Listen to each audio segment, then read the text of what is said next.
ನಮಸ್ಕಾರ.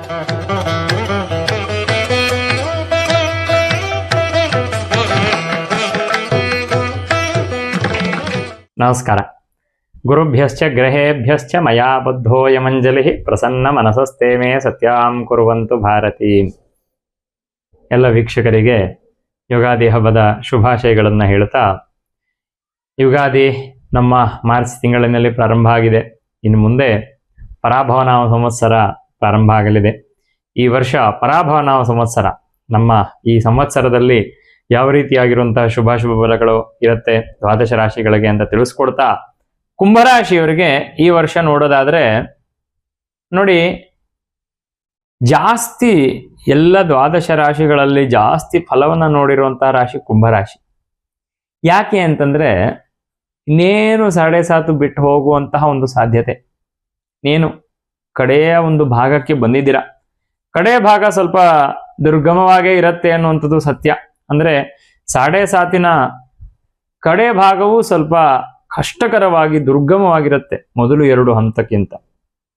ಅದರಲ್ಲಿ ಬೇರೆ ಯಾವ್ದಾದ್ರು ಗ್ರಹಗಳು ಅನುಕೂಲರಾಗಿದ್ದಾರಾ? ಈ ವರ್ಷ ಅಟ್ಲೀಸ್ಟ್ ಗುರು ಅನುಕೂಲ ಆಗಿದ್ದ, ರಾಶಿಯ ಮೇಲೆ ದೃಷ್ಟಿಯನ್ನ ಇಟ್ಟಿದ್ದ. ಆದ್ರೆ ಇನ್ನು ಮುಂದೆ ಜೂನ್ ತಿಂಗಳ ನಂತರದಲ್ಲಿ ಗುರುವು ಕೂಡ 6ಕ್ಕೆ ಬರುವಂತ. ಹಾಗಾಗಿ ಕುಂಭರಾಶಿಯವರು ಅವಶ್ಯವಾಗಿ ಕೆಲವೊಂದಷ್ಟು ಪರಿಹಾರಗಳನ್ನ, ಶನಿ ಶಾಂತಿಯನ್ನ, ಗುರು ಶಾಂತಿಯನ್ನ ಮಾಡಿಸ್ಲಿಕ್ಕಾದ್ರೆ, ರಾಹುಕೇತು ಶಾಂತಿಯನ್ನ ಮಾಡಿಸ್ಲಿಕ್ಕಾದ್ರೆ, ಅದರ ಜೊತೆಗೆ ಕುಲದೇವರ ದರ್ಶನವನ್ನ ಮಾಡುವಂಥದ್ದು, ಮಂತ್ರ ಜಪವನ್ನ ಮಾಡುವಂಥದ್ದು, ಇದು ಮಾತ್ರ ರಕ್ಷಣೆಯನ್ನ ಮಾಡುವಂಥದ್ದು. ಅಂದ್ರೆ ನಾ ಯಾಕೆ ಇದನ್ನ ಹೇಳ್ತೀನಿ ಅಂತಂದ್ರೆ, ನಾವು ಮಾಡಿರುವಂತಹ ಅನೇಕ ಪಾಪಕರ್ಮಗಳ ಅನುಸಾರವಾಗಿ ಗ್ರಹಗಳು ನಮಗೆ ಫಲವನ್ನ ಕೊಡ್ತಾರೆ. ಈ ಸ್ಥಾನದಲ್ಲಿ ಇದ್ದಾರೆ ಅಂತ ಹೇಳಿದ ಮಾತ್ರಕ್ಕೆ ಆ ಎಲ್ಲ ವ್ಯಕ್ತಿಗಳಿಗೂ ಅದೇ ಫಲವನ್ನ ಕೊಡ್ತಾರೆ ಅಂತಂದ್ರೆ ಇಲ್ಲ. ಯಾಕೆ ಅಂತಂದ್ರೆ, ಅವರು ಕೊಡುವಂತಹ ಫಲ ಅನ್ನುವಂಥದ್ದು ನಮ್ಮ ಕರ್ಮದ ಮೇಲೆ, ನಾವು ಮಾಡುವಂತಹ ಹಿಂದೆ ಮಾಡಿರುವಂತಹ ಕರ್ಮದ ಮೇಲೆ ತೀರ್ಮಾನವಾಗಿರುತ್ತೆ. ಆದ್ರೆ ಸೂಚನೆ ಮಾಡೋರು ಯಾರು? ನಾವು ಮಾಡಿರುವಂತ ಏನ್ ಕರ್ಮವನ್ನ ಮಾಡಿದೀವಿ, ಏನು ಫಲವನ್ನ ಅನುಭವಿಸ್ತೀವಿ, ಎಷ್ಟರ ಮಟ್ಟಿಗೆ ಅನುಭವಿಸ್ತೀವಿ ಅಂತ ಸೂಚನೆ ಮಾಡೋದಂತೂ ನವಗ್ರಹರೇ. ಹಾಗಾಗಿ ನಾವು ಮಾಡಿರುವಂತಹ ಕರ್ಮಕ್ಕೆ ನಾವು ಫಲವನ್ನು ಅನುಭವಿಸ್ತೀವಿ. ಶತ್ರುಗಳು ಹೆಚ್ಚಾಗುವಂತಹ ಒಂದು ಸಾಧ್ಯತೆ ಕುಂಭರಾಶಿಯವರಿಗಿರುತ್ತೆ. ನಮಗೆ ಸಮಸ್ಯೆಗಳು ಜಾಸ್ತಿ ಆಗ್ತಿರ್ಬೇಕಾದ್ರೆ ನಾವೇನ್ ಮಾಡಬೇಕು? ಕರ್ಮವನ್ನ ಕಳ್ಕೊಳ್ಳುವಂತಹ ಕೆಲಸ, ಪ್ರಾಯಶ್ಚಿತ್ತ, ಜಪ, ದಾನ, ಹೋಮ, ಇದನ್ನ ಮಾಡುವಂಥದ್ದು. ಜಪ, ದಾನ, ಹವನ ಮಾತ್ರ ಪ್ರಾಯಶ್ಚಿತ್ತ ಮಾಡುವಂಥದ್ದು. ದಾನ ಮಾಡಿದ್ರೆ ನಿಮ್ಮ ಹತ್ರ ಇರುವಂತಹ ವಸ್ತುವನ್ನ, ಶ್ರಮದಾನ ಆಗಲಿ ಅಥವಾ ವಸ್ತುವಿನ ದಾನ ಆಗಲಿ, ಧಾನ್ಯಗಳ ದಾನ ಆಗಲಿ, ಹಣದ ದಾನ ಆಗಲಿ, ಏನನ್ನಾದ್ರೂ ನೀವು ದಾನವನ್ನ ಮಾಡಿದ್ರೆ ನಿಮ್ಮ ಕೆಲವೊಂದಷ್ಟು ಕೆಟ್ಟ ಕರ್ಮಗಳು ನಿವೃತ್ತಿಯಾಗುತ್ತೆ, ಉತ್ಕೃಷ್ಟ ವಸ್ತುವನ್ನ ದಾನ ಮಾಡಿದ್ರೆ.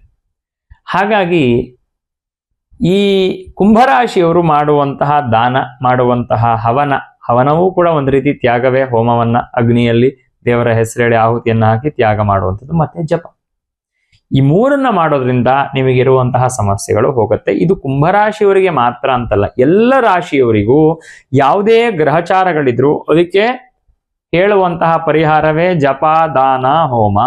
ಹಾಗಾಗಿ ಸಹಜವಾಗಿ ಹಿಂದಿನ ಒಂದು ಕಾಲದಲ್ಲಿ ಹೇಗಿತ್ತು ಅಂತಂದ್ರೆ, ಪ್ರತಿಯೊಬ್ಬರೂ ಕೂಡ, ಪ್ರತಿ ಕುಟುಂಬದಲ್ಲೂ ಕೂಡ ಅವರ ಜನ್ಮ ನಕ್ಷತ್ರದಂದು ಒಂದು ಆಯುಷ್ಯ ಹೋಮ, ಪೂಜಾದಿಗಳನ್ನ, ಹವನಾದಿಗಳನ್ನ ಮಾಡಿಸುವಂಥವ್ರು, ದೀರ್ಘಾಯುಷ್ಯ ಅಭಿವೃದ್ಧಿ ಆಗಲಿ ಅಂತ. ಅವಾಗವಾಗ ಒಂದು ನವಗ್ರಹ ಹೋಮವನ್ನ, ಕುಲದೇವರ ಆರಾಧನೆಯನ್ನ, ಕುಲದೇವರ ವರ್ಷಕ್ಕೊಂದ್ಸತಿ ಪೂಜೆಯನ್ನ, ಇದನ್ನ ಒಂದು ಪರಂಪರೆಯಾಗಿ, ಒಂದು ರೂಢಿಯಾಗಿ ಮಾಡಿಕೊಟ್ಟಿದ್ದೆ. ಯಾಕೆ ಅಂತಂದ್ರೆ, ಏನೇನೋ ಮಾಡಿರುವಂತಹ ಪಾಪಕರ್ಮಗಳ ಅನುಸಾರವಾಗಿ ಫಲವನ್ನು ಅನುಭವಿಸ್ತೀವಿ, ಎಷ್ಟೋ ಅದರಲ್ಲಿ ಬರ್ಬೋದಾಗಿರುವಂತಹ ಸಮಸ್ಯೆಗಳು ನಿವೃತ್ತಿ ಆಗಲಿ ಅಂತ ಹೇಳಿ. ಇವತ್ತಿಗೂ ನಾವು ನೋಡ್ಬೋದು, ಎಲ್ಲರಿಗೂ ಸಮಸ್ಯೆ ಬರುತ್ತೆ. ತುಂಬಾ ದೈವಿಕವಾಗಿರುವಂಥವರಿಗೆ ಸಮಸ್ಯೆ ಬರಲ್ಲ ಅಂತ ಹೇಳಲಿಕ್ಕಾಗಲ್ಲ. ದೃಢವಾಗಿರುವಂತಹ ಕರ್ಮದಿಂದ ಸಮಸ್ಯೆ ಬಂದ್ರೆ ಆ ಸಮಸ್ಯೆಯನ್ನ ಒಪ್ಕೊಳ್ಳುವಂತಹ ಧೈರ್ಯ ಬರುತ್ತೆ. ಅದೃಢವಾಗಿರುವಂತಹ ಕರ್ಮದಿಂದ ಸಮಸ್ಯೆ ಬಂತು ಅಂತಂದ್ರೆ ಆ ಸಮಸ್ಯೆ ಪರಿಹಾರ ಆಗುವಂತಹ ಯೋಗವನ್ನ, ಮಾರ್ಗವನ್ನ ದೇವರು ಎಲ್ಲೋ ತೋರಿಸ್ತಾನೆ. ಹಾಗಾಗಿ ದೇವರು ಪೂಜೆ, ಪುನಸ್ಕಾರ ಇತ್ಯಾದಿ ಅನ್ನುವಂಥದ್ದು, ಮಾಡುವಂತಹ ದಾನ, ಜಪ, ಹೋಮ ಅನ್ನುವಂಥದ್ದು ನಮ್ಮ ಸಮಸ್ಯೆಗಳನ್ನ ಪರಿಹಾರ ಮಾಡಿಕೊಡುವಂಥದ್ದೇ.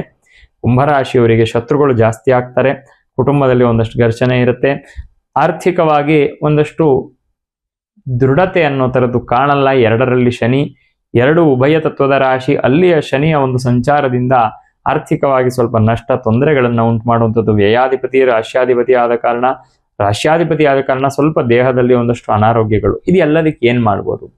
ಹಣದ ಒಂದು ಅಭಾವ ಇದೆ ಅಂತಂದ್ರೆ ಜಪವನ್ನ ಮಾಡಿ, ಕುಲದೇವರ ಮಂತ್ರವನ್ನ, ನಾಮ ಜಪವನ್ನ ಮಾಡುವಂತ ತುಂಬಾ ಉತ್ಕೃಷ್ಟ. ನಾಮ ಜಪಕ್ಕೆ ನಿರಂತರವಾಗಿರುವಂತಹ ಸಾಧನೆ ಬೇಕು. ಅಥವಾ ನಿಮಗಿರುವಂತಹ ಸಮಸ್ಯೆ ಏನು ಅನ್ನೋದನ್ನ ತೀರ್ಮಾನ ಮಾಡಿ ಆ ಸಮಸ್ಯೆಗೆ ಹೇಳಿರುವಂತಹ ಮಂತ್ರ. ಮೂಲ ಮಂತ್ರಗಳನ್ನ ಯಾರು ಜಪವನ್ನ ಮಾಡಬಾರದು. ಅವಶ್ಯವಾಗಿ ಇದನ್ನೆಲ್ಲರೂ ಕೂಡ ತಿಳ್ಕೋಬೇಕು. ಮೂಲ ಮಂತ್ರವನ್ನ ಜಪ ಮಾಡಬೇಕು ಅಂದ್ರೆ ಅದಕ್ಕೆ ಪರಂಪರೆ ಬೇಕು, ಅದಕ್ಕೆ ಗುರುವಿನ ಉಪದೇಶ ಬೇಕು. ಮಾಧ್ಯಮದಲ್ಲಿ ಕೂತ್ಕೊಂಡು ಈ ಮೂಲ ಮಂತ್ರವನ್ನ ಜಪ ಮಾಡ್ಬಿಡಿ, ನಿಮಗೆ ಈ ಬೀಜಾಕ್ಷರ ಇರುವಂತಹ ಜಪವನ್ನ ಮಾಡಿ ಅಂತ ಯಾರು ಹೇಳ್ತಾರೋ, ಶಾಸ್ತ್ರವನ್ನ ತಿಳ್ಕೊಳ್ಳದೇರೆ ಆ ಮಾತುಗಳನ್ನ ಹೇಳ್ತಾರೆ. ಮೂಲ ಮಂತ್ರವನ್ನ ಜಪ ಮಾಡಬೇಕು ಅಂತಂದ್ರೆ ಅದಕ್ಕೆ ಉಪದೇಶ ಬೇಕು. ಅದಕ್ಕೆ ಜಪವನ್ನ ಮಾಡುವಂತಹ ಪರಂಪರೆ, ಮಾಡುವಂತಹ ರೀತಿ ನೀತಿ ಗೊತ್ತಿಲ್ದಿದೆ. ಇಲ್ಲದೆ ಮಾಡಿದ್ರೆ ಪ್ರಯೋಜನ ಇಲ್ಲ. ನಿಷ್ಪ್ರಯೋಜನದ ಜೊತೆಗೆ ದುಷ್ಪ್ರಯೋಜನಗಳು ಕೂಡ ಉಂಟಾಗತ್ತೆ. ನಿಷ್ಪ್ರಯೋಜನ, ದುಷ್ಪರಿಣಾಮಗಳು ಉಂಟಾಗುವಂತಹ ಸಾಧ್ಯತೆ.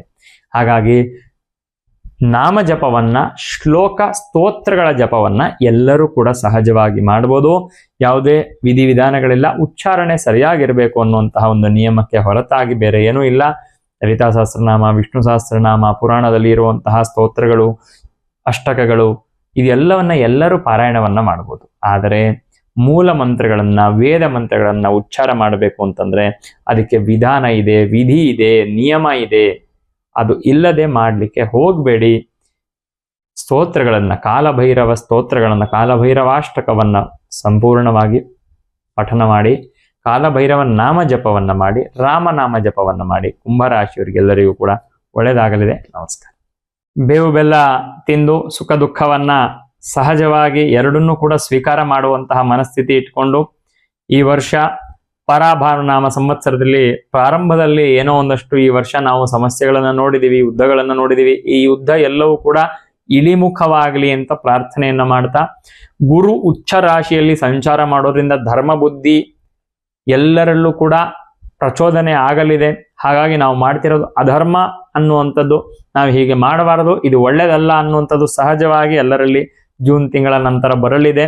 ಸಹಜವಾಗಿ ಎಲ್ಲ ದ್ವಾದಶ ರಾಶಿಗಳಿಗೂ ಕೂಡ ಗುರು ಸರ್ವೇಶ್ವರ ಕಾರಕ ಆದ ಕಾರಣ ಅವನು ಉಚ್ಚ ರಾಶಿಯಲ್ಲಿ ಸಂಚಾರವನ್ನ ಮಾಡ್ಬೇಕಾದ್ರೆ ಎಲ್ಲರಿಗೂ ಅವನ ಬಲ ಒಂದು ರೀತಿ ಪ್ರಾಪ್ತವಾಗಲಿದೆ ಅನ್ನೋದನ್ನ ನಾವು ಚೆನ್ನಾಗಿ ಈ ವರ್ಷ ಅರ್ಥ ಮಾಡ್ಕೋಬೇಕು.